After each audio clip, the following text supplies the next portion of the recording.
This is Laura Pinto, and I'm here to tell you about lesson remodeling, a process of reflective practice for improving your instructional strategies.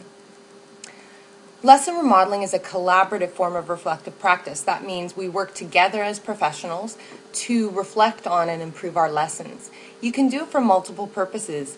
You can remodel to increase constructivism, to enhance critical thinking, for equity, for better assessments, and all sorts of other things.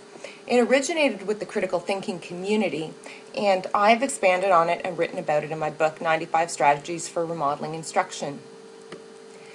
I'm sharing with you here a slightly simplified process of remodeling with 3 phases. First, review. You can do that individually and collectively. Then reflect, which should be done collectively. And finally, revise to make the lessons better. Let's start by looking at review. Take a look at the lesson and think, what do I usually do? How do I approach this topic or lesson? What does it mean? Is there actual learning going on in the lesson, or is it just a review? And do the assessments capture new learning? Those are just a few questions you can ask. You can certainly add additional ones. In the review, it's really helpful to think about content and pedagogy. You can think about pedagogy as the steps in a dance, the body movements, and so on. So, for example, you can't do a proper dance if you just know the steps. You also need music. And it can't just be any music. It has to be music that goes with the steps. For example, you can't really do a hip-hop dance to waltz music. So what you need to do is think about how these pieces all fit together, what your learning goals are, and how you can make your lesson work a little bit better. Next, you reflect on that practice. So you may have noticed some things that need improvement. So think about how can you improve this, and look to evidence and research for ideas.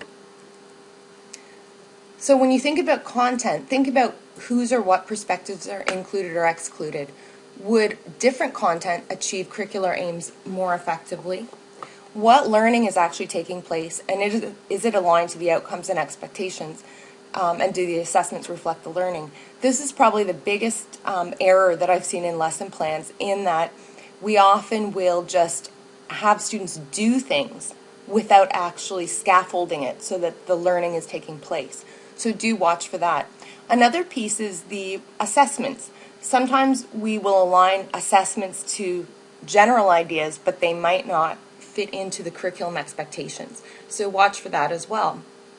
In reflecting on the pedagogy, or the teaching and learning strategies, think about whether those strategies are going to privilege some learners over others, whether the students have opportunities to think critically, and whether the lesson as a whole is more teacher-centered or student-centered. If the cues in the lesson are mainly teacher does this, teacher does that, it's probably teacher-centered. So you want to think about how you can flip that so that the students are doing instead of the teacher doing. And then finally, think about what opportunities there are for choice or other forms of differentiation, both in the lesson itself and in the assessments. Once you've had that discussion and figured out what options exist, revise both the content and the pedagogy to make them more effective in one way or another for learners. A final word is the process of collaboration. Sometimes it's not comfortable to receive feedback from peers. You can feel that you're being criticized, but remember, don't take it personally. This is a process of ongoing professional learning.